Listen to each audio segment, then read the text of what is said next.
Waduh. Bank semuanya lumpuh total. Layanan pemerintahan mati. Iya, nggak bisa semuanya gitu. Akhirnya apa? Kolaps. Butuh 10 tahun untuk recovery.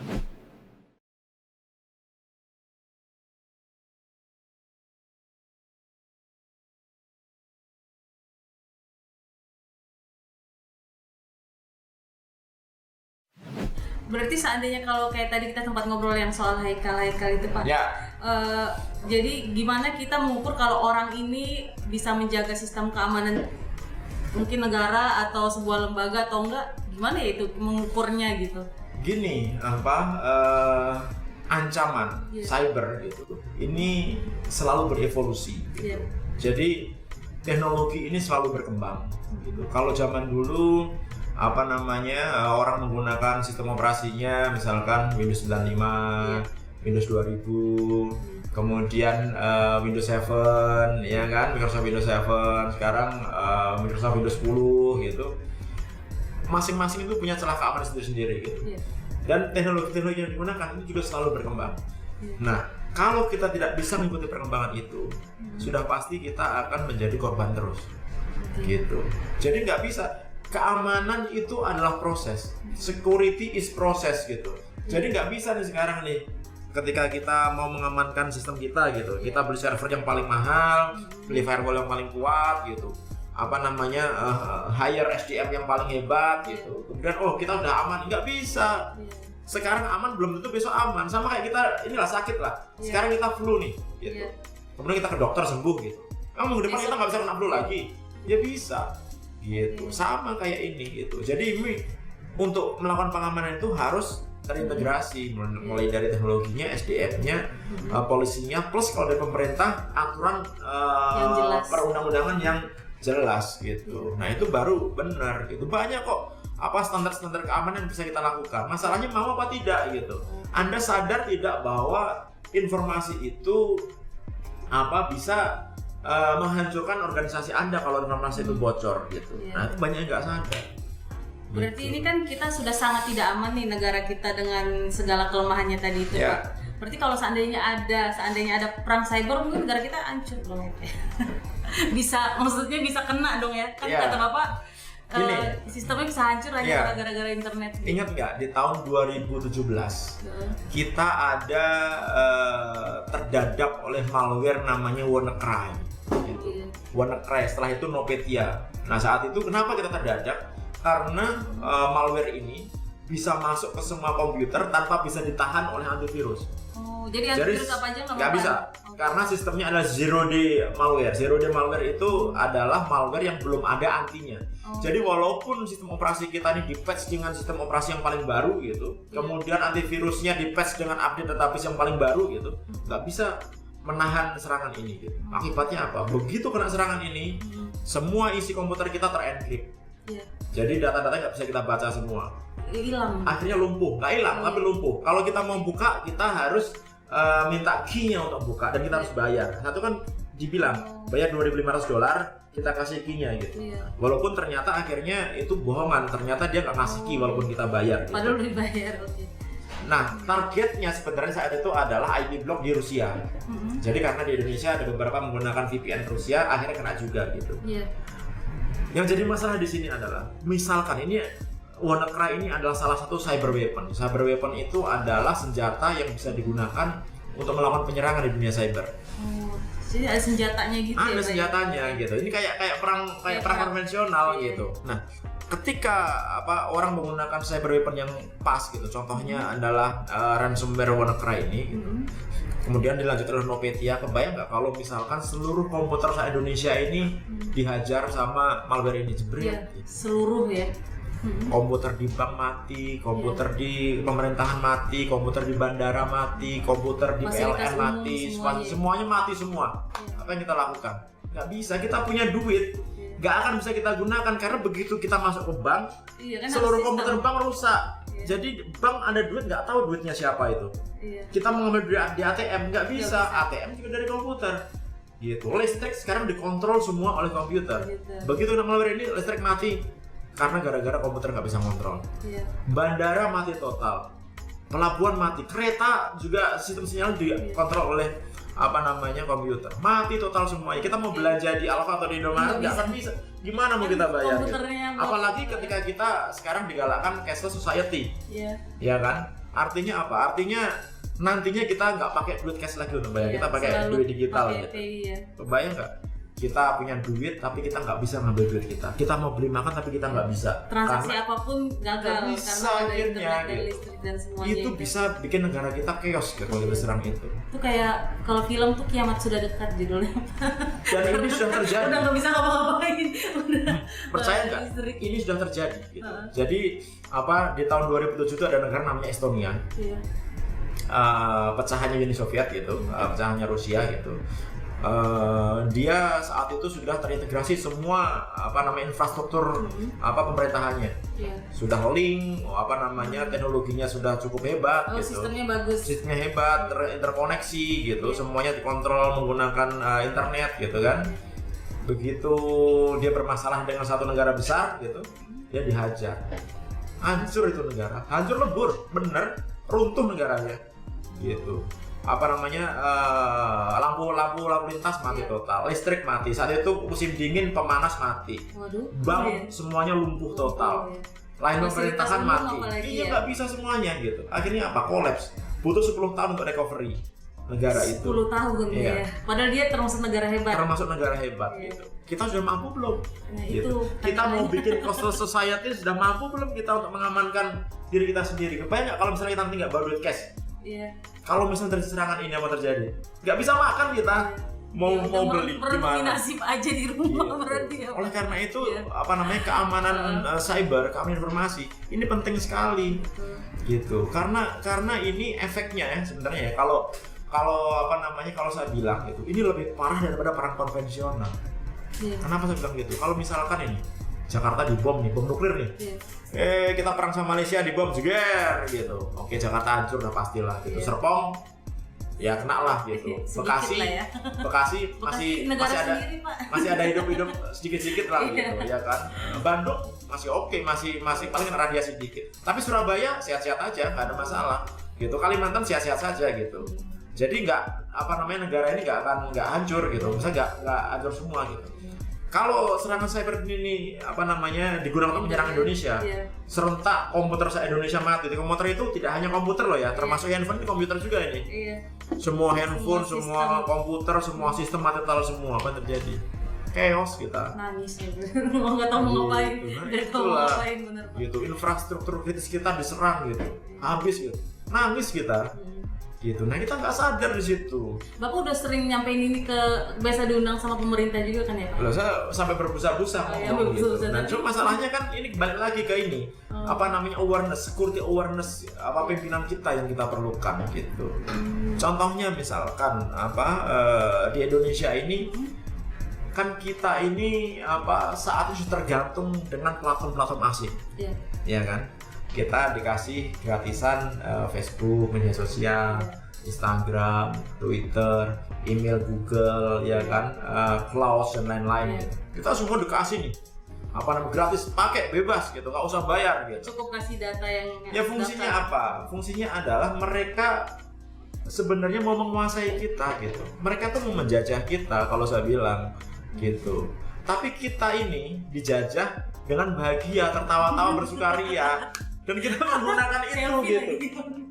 Zaman dulu itu kita untuk mencari informasi, untuk melakukan hacking itu kita butuh belajar teknologi untuk hacking. Kita bisa membuat script untuk melakukan hacking gitu. Kita harus ngerti banget jaringan komputer. Kita harus ngerti banget masalah sistem operasi. Ribet kita mencari informasi itu gitu. Ribet gitu. Sekarang kita dengan bebas memberikan data-data kita kepada asing ini gitu. Iya. Kita transaksi informasi, kita kirim data pakai email gratisan, ya kan? Kemudian data-data kita unggah di platform media sosial. Kita menggunakan chatting gratisan gitu.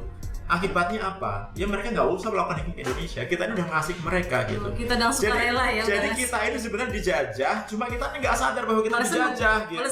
Nah ini jadi masalah kan? Gitu. Sekarang bisa nggak kalau kita bilang bahwa Facebook Anda nanti saya itu ya blokir ya kalau nggak mau ngikutin aturan kita ya. Gitu. Pasti mereka bilang, ya udah blokir aja. Gitu. Pengguna Facebook 100 juta lebih di Indonesia. Berani nggak kalau kita blokir? Tidak akan berani. Karena Facebook sudah digunakan untuk berbagai kepentingan, bisnis, keluarga dan lain-lain. Google misalkan, kita menarik pajak ke Google gitu. Google, Anda bayar pajak dong. Potensi pajak Anda sekian triliun nih gitu. Ketika Google bilang saya nggak mau bayar pajak, saya mau bayar pajak segini saja gitu. Oh nanti saya itu loh, saya blokir loh gitu. Ya udah blokir aja gitu. Berani nggak kita blokir Google?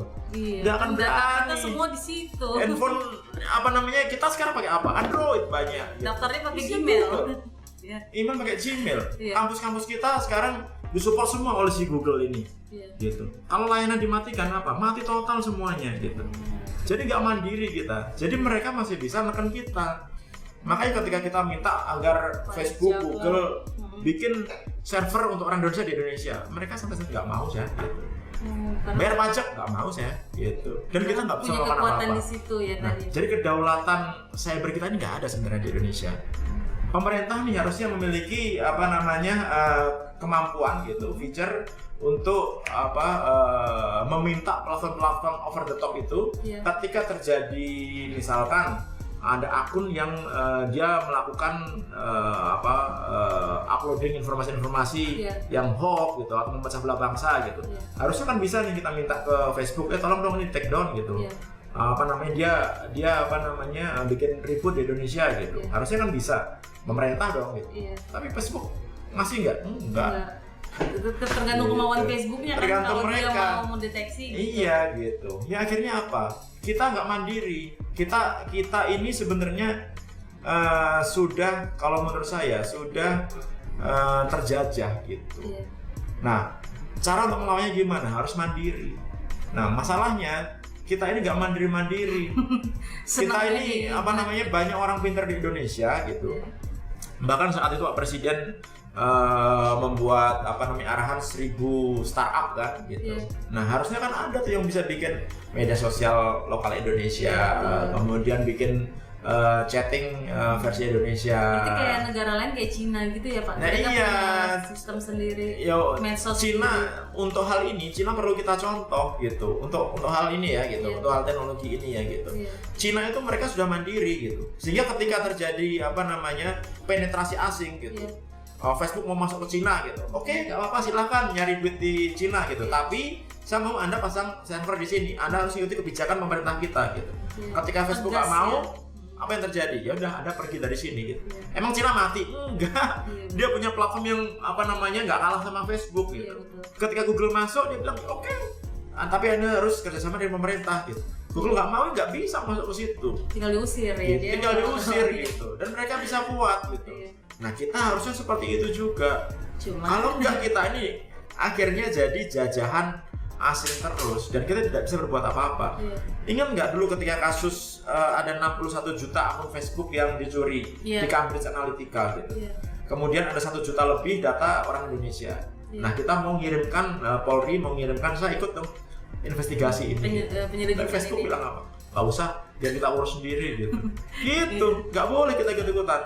Gitu, ya kan? Saking nggak berdaulatnya itu tadi ya Pak ya? Kita nggak diakur sama mereka sebenarnya gitu. Tapi kita nggak bisa ngapa-ngapain juga. Karena kalau misalkan kita berani nih, misalkan pemerintah akan blokir Facebook gitu. Berarti ada 100 juta lebih orang nggak bisa pakai Facebook gitu. Itu mungkin demonya ke kantor Kominfo itu bisa lebih parah dari demo-demo yang pernah ada gitu. Bener-bener. Karena kan semua butuh karena nggak ada alternatif lain yang bisa kita gunakan gitu. Nah ini tadi masih soal media sosial Pak. Berarti kalau kebocoran data kayak di Facebook dan medsos lainnya itu sebenarnya sih bisa dibilang kebocoran data nggak sih Pak? Kan kita kayak ngasih sendiri data kita kan? Ya enggak lah, kalau itu lah enak aja. Itu Anda sendiri, kesalahan sendiri gitu. Makanya dulu ketika ada salah satu menteri gitu yang bilang bahwa ini hari pertama Anda masuk sekolah, anak Anda masuk sekolah, ayo silakan foto sama anaknya untuk menunjukkan kasih sayang sama anaknya gitu. Itu kan nggak boleh, kita foto sama anak kita di depan sekolahnya gitu. Kemudian diupload ke media sosial. Kalau orang iseng fotoin kriminal, oh ternyata itu bapak ini anaknya si ini sekolahnya di sini. Dia tinggal lihat aja masuk, oh siapa nih friend-nya bapak ini gitu, ketahuan omnya si ini nih gitu. Dia bisa masuk ke sekolah ngaku-ngaku omnya gitu. Saya mau jemput si ini, saya disuruh pak ini gitu. Oh ya benar, tunggu sebentar ya gitu. Begitu dijemput ternyata diculik gitu. Ternyata tidak semudah itu pasang foto terus kelar gitu. Nah, ya, Pak.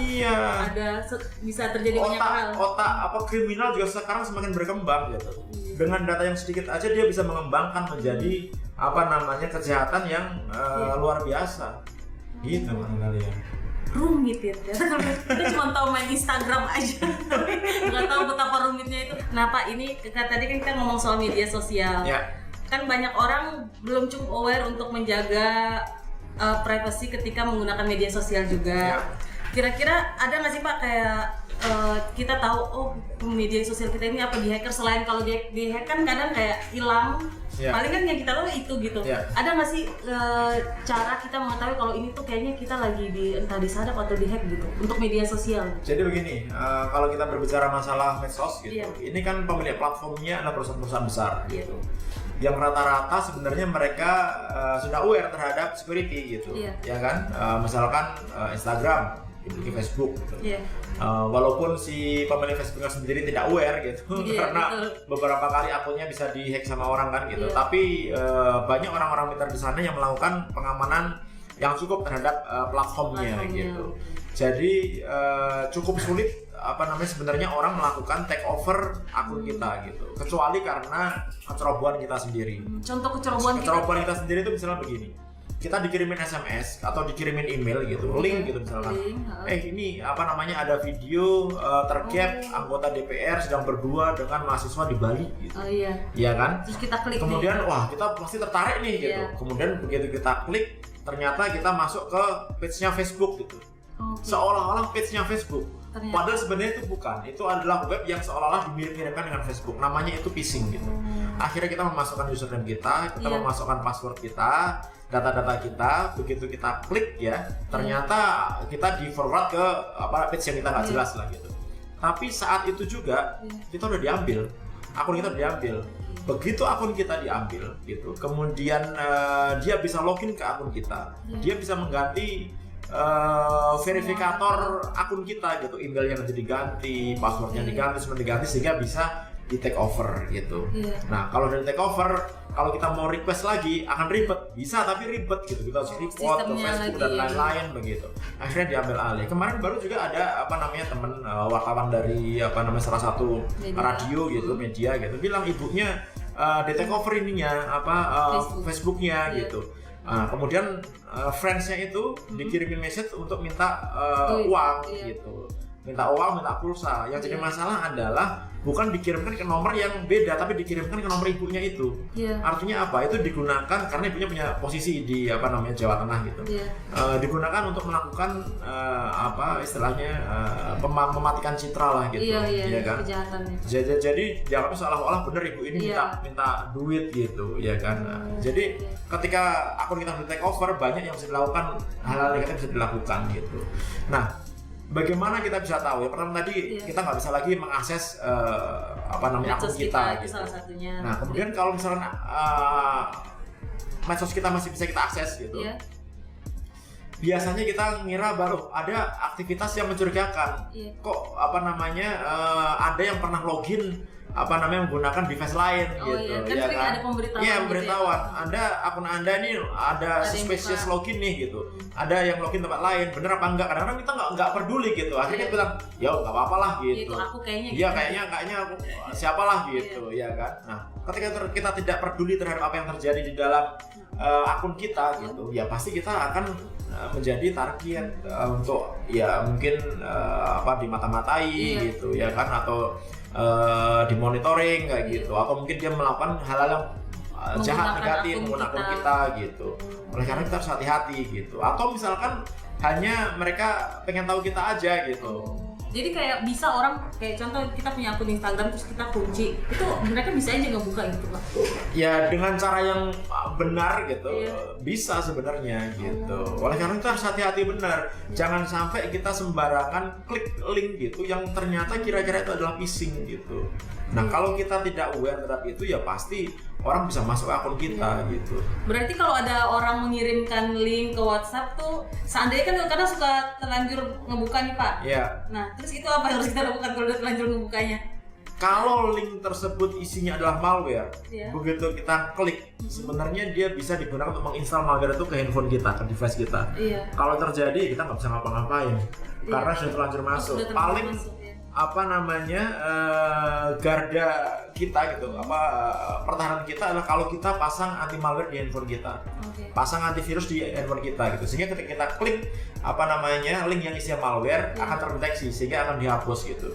Cuma kadang-kadang orang Indonesia ini merasa bahwa virus itu hanya menyerang komputer gitu. Mereka nggak menyerang handphone gitu. Padahal salah. Di dunia ini ada 7 miliar device yang connect ke internet. 2 miliarnya itu adalah komputer, termasuk laptop. 5 miliarnya adalah handphone gitu. Artinya apa? Artinya handphone ini menjadi target baru. Di Indonesia ini 86% orang Indonesia akses internet itu menggunakan handphone. Ada 200 juta lebih pengguna internet di Indonesia gitu. Mereka mengakses menggunakan handphone. Nah, handphone ini juga harus kita amankan. Pasang antivirus, pasang anti malware gitu. Yang gratisan banyak kok. Gitu, nggak perlu yang harus bayar gitu, minimal ada lah ketika. Contohnya dong Pak. Ya contohnya misalkan bisa kita iniin ke handphone kita gitu biar misalkan AVG gitu. Nah, AVG bisa buat handphone juga. Bisa Avast gitu, bisa kita download dan itu free gitu. Dan banyak penyedia lainnya ya gitu. Nah itu bisa lah kita pasang, nggak bikin lambat kok.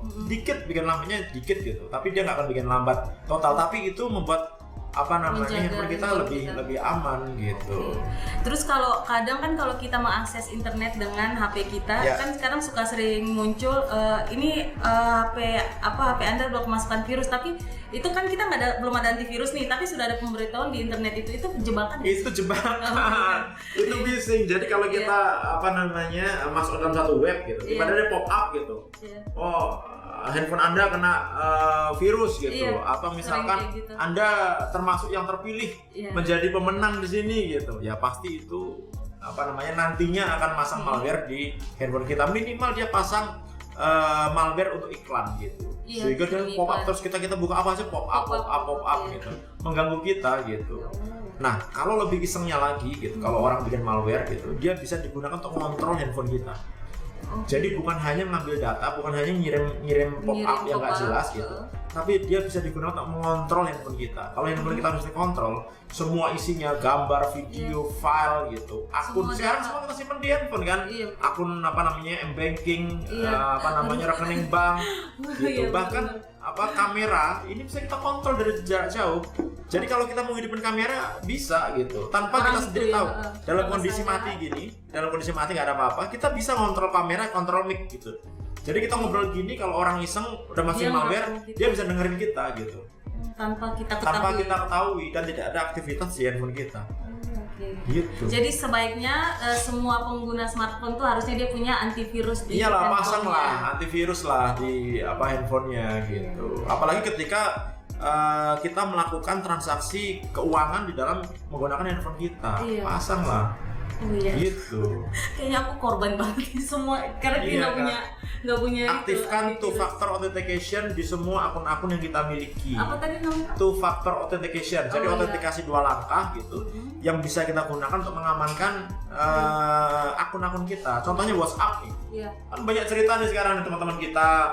Maaf, handphone saya, WA saya di take over gitu. Tolong dihapus gitu. Kalau nggak kita dapat WA gitu, tolong dong kirimin uang dong 500.000 gitu. Padahal bukan dia gitu. Nah, kenapa itu bisa di take over sama orang? Karena dia tidak mengaktifkan two factor authentication. Kalau dalam WhatsApp namanya two step verification. Diaktifin nggak kenyamanan kalian? Itu cuma langkah setengah menit doang, dari setting, kemudian dari akun, kemudian two step verification, kita aktifin, masukin pin yang kita ingat. Udah. Jadi kalau misalkan ada orang nanti nyoba-nyoba nih mengambil alih akun WhatsApp-nya Natalia gitu, nggak bisa dia karena punya ada 2 verification. Ketika dia bisa ngambil OTP gitu dengan social engineering, dia ngaku orang dari mana, dari Alfamart dari mana gitu, begitu dia mau apply gitu, dia butuh 1 kode lagi yang hanya di otaknya Mbak Natalia yang ngerti. Dan itu semua platform seharusnya punya ada. gitu. Dan kita Bisa menggunakan email, dikirim ke email, bisa menggunakan SMS, OTP gitu, atau bisa menggunakan Google Verifikator, banyaklah caranya gitu. Dan tapi itu aktifkan termasuk itu. di medsos juga berarti. Medsos juga ada gitu, aktifkanlah itu gitu. Makanya ketika kita punya email gitu kan sekarang udah ada verifikasi, masukkan nomor handphone gitu, nggak apa-apa kita masukkan. Jadi ketika orang mau take over, dia harus tahu kode yang dikirimkan ke handphone kita. Untuk melakukan take over itu. Kalau kita lalai, pas ditelepon dikasih tahu itu kita kelalaian sendiri. Itu lalai kita sendiri karena kode OTP itu namanya one time pad gitu. One time key gitu. Artinya apa? Itu adalah kode yang sangat unik gitu. Yang hanya boleh diketahui oleh kita gitu. Dan Tuhan yang tahu gitu. Nggak boleh orang lain tahu, siapapun dia gitu. Pemilik platform pun nggak boleh tahu. Admin nggak boleh tahu, hanya kita yang boleh tahu. Karena itu urusannya kita sama server. Oh berarti gitu. kalau kayak password yang kadang kan kita suka kayak di medsos ada pilihan mau di save aja nih, jadi tiap kali buka nggak perlu isi password lagi. Bukan, kalau itu apa lebih ke arah ke password management, password manager gitu. Nah kalau mendingan kalau bisa jangan diaktifkan. Oh justru mending kita ngisi sendiri lagi. Mendingan kita isi atau kita pakai aplikasi password manager gitu. Karena kalau kita pakai defaultnya browser gitu ya misalkan. Memang menggampang kita, jadi kita nggak usah login dan masuk. Gitu. Tapi kalau handphone kita ini kemasukan malware atau komputer kita kemasukan malware gitu, bisa dihack sama orang bisa tahu dari historinya, dari cookiesnya itu dia bisa ngambil gitu. Jadi karena password kita tersimpan di dalam komputer kita. Oh, oke. Jadi sebaiknya kalau nggak penting-penting banget kayaknya nggak usah perlu di-save password seperti biasa. Iyalah kalau misalkan akunnya itu ada informasi-informasi yang perlu kita amankan, keep ya jangan lah. Kan banyak orang bilang nggak ada kok, nggak ada yang saya rahasiakan gitu. Nggak ada. Sekarang ini nggak ada satu orang pun yang nggak punya rahasia gitu. Contohnya misalkan, Natalia punya itu nggak? Akun di bank nggak? Punya kan? Gitu. Kalau saya lihat kartunya boleh nggak? Lihat kartunya. Kalau kartu doang dipinjemin kan lihat ya nggak apa-apa gitu. Tapi kalau ditanya boleh nggak setahu pinnya gitu? Pasti bilang apa? Rahasia dong pin gitu. Betul. Tiap orang pasti punya rahasia gitu. Orang pribadi itu pasti punya rahasia. Rahasia kita, rahasia perbankan, rahasia keluarga gitu. Apalagi pejabat pemerintah, apalagi negara pasti punya rahasia gitu. Nah itu yang harus kita amankan. Supaya orang lain tidak bisa memanfaatkan data kita itu yang kita anggap rahasia itu untuk kepentingannya mereka. Nah, kalau tadi yang soal medsos kan tadi Bapak sempat bilang bukan hanya medsos sih, semua platform yang menggunakan password alangkah baiknya sering diganti gitu ya. Itu termasuk bagian dari keamanan. Iya. Gini konsepnya. Kenapa kok kita perlu mengganti password? Karena saya yakinnya pasti gitu. Banyak orang Indonesia ini yang mulai dari create akun internet gitu, mungkin selama beberapa tahun nggak pernah ganti password. Iya sering gitu-gitu aja. Udah lah pasti yakin lah gitu. Mungkin mas kameramennya juga mungkin gitu. Nggak pernah ganti. Bikin password gitu. Mungkin gantinya karena lupa aja. Lupa terpaksa harus ganti kan gitu. Tapi kalau nggak lupa, biasanya males gitu. Karena mereka berpikir bahwa susah memang ganti password. Ingat itu susah gitu. Padahal kan kita sudah berbicara tadi, ada cerita banyak data-data kita yang terekspos di internet, yang dicuri di internet begitu. Nah, data itu termasuk juga username dan password. Nah, kalau misalnya kita tidak ganti password, kemudian ada orang yang iseng menggunakan username dan password kita untuk masuk dan login ke akun-akun kita, apa yang terjadi? Mereka tentu bisa masuk karena mereka punya passwordnya. Kalau kita sudah mengganti password secara rutin, ya minimal 6 bulan sekali lah, kalau masih 3 bulan sekali gitu. 6 bulan sekali kita ganti gitu.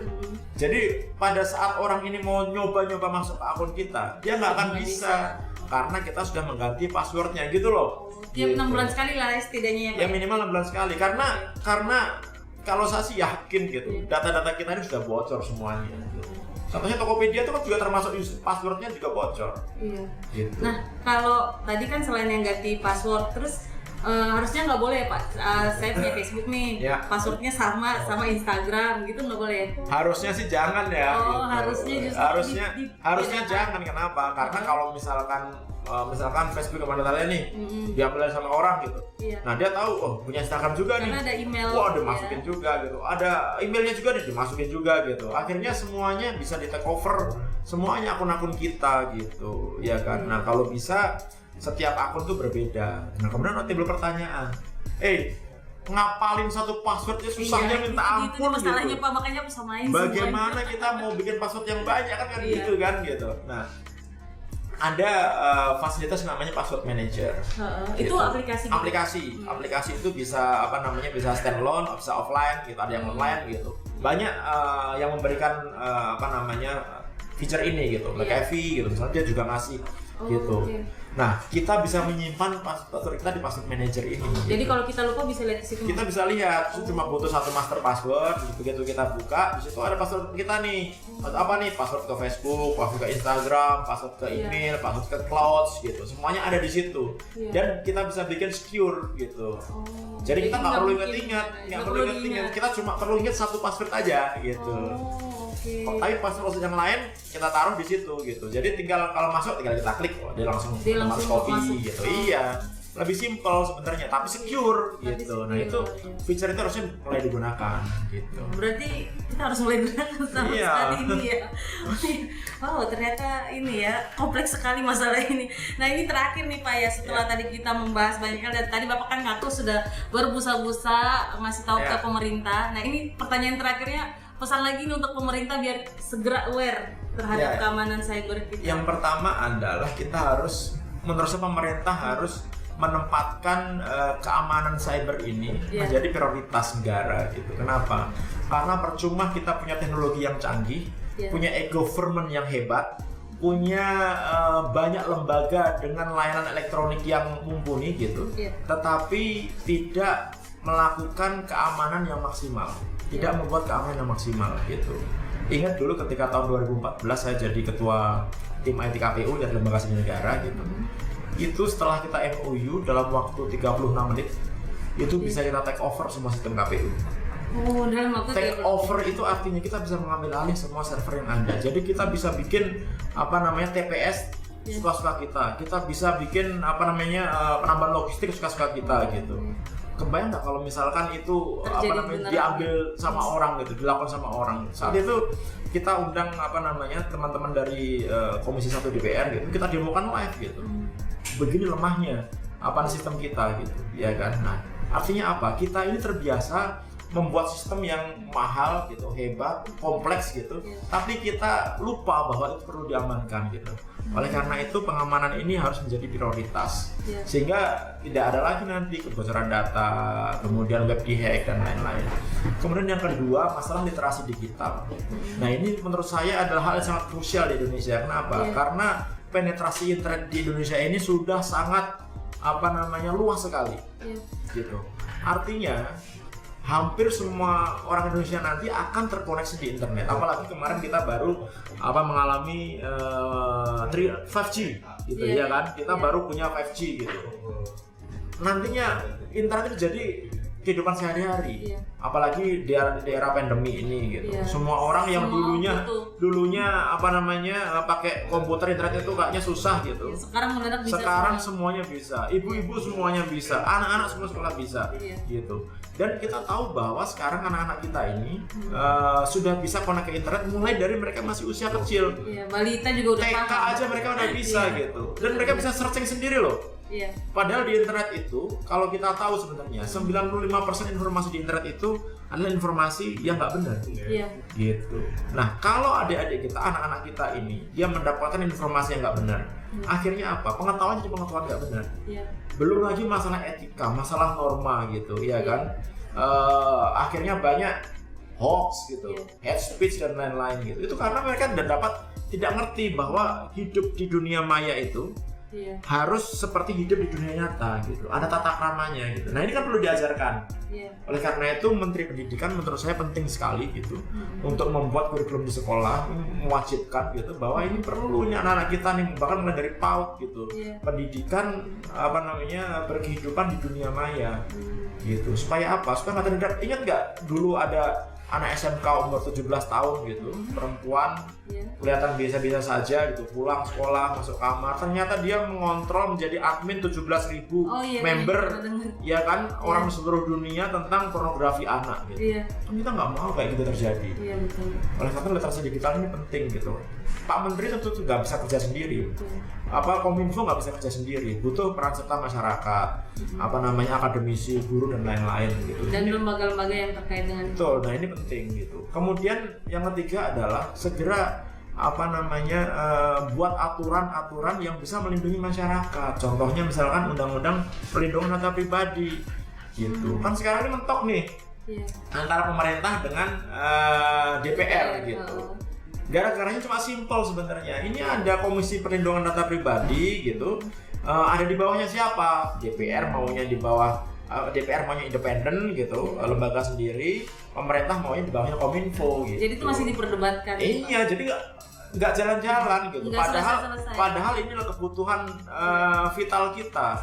Karena apa? Kalau terjadi hal seperti kebocoran data kemarin, mau nyalain siapa? Nggak ada siapa yang bisa salahin gitu, nggak ada yang mau bertanggung jawab gitu. Belum ada hukum di Indonesia yang bisa menjerat platform-platform yang ternyata lalai dan membocorkan data gitu.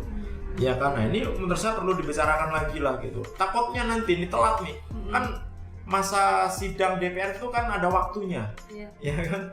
Begitu tuh tidak dibahas dalam beberapa sidang, akhirnya lewat nanti. Padahal undang-undang perlindungan data pribadi sudah jadi prolegnas sejak bertahun-tahun yang lalu gitu. Tapi belum juga gitu. Keburu kolaps negara ini ya Pak.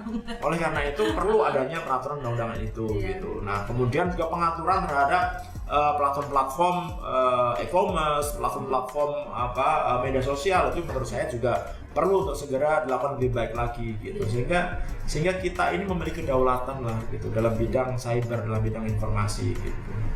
Terus saya gitu sih. Terus yang terakhir adalah ya fungsikan peran BSSN gitu.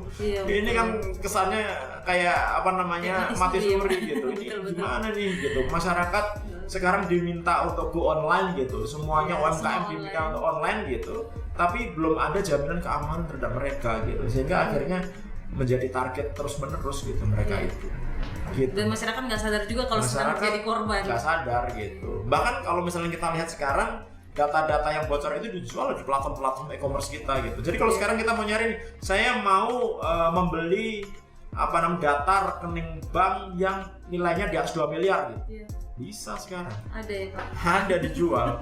Saya mau beli data nasabah bank yang punya keanggotaan golf. Bisa. Gitu.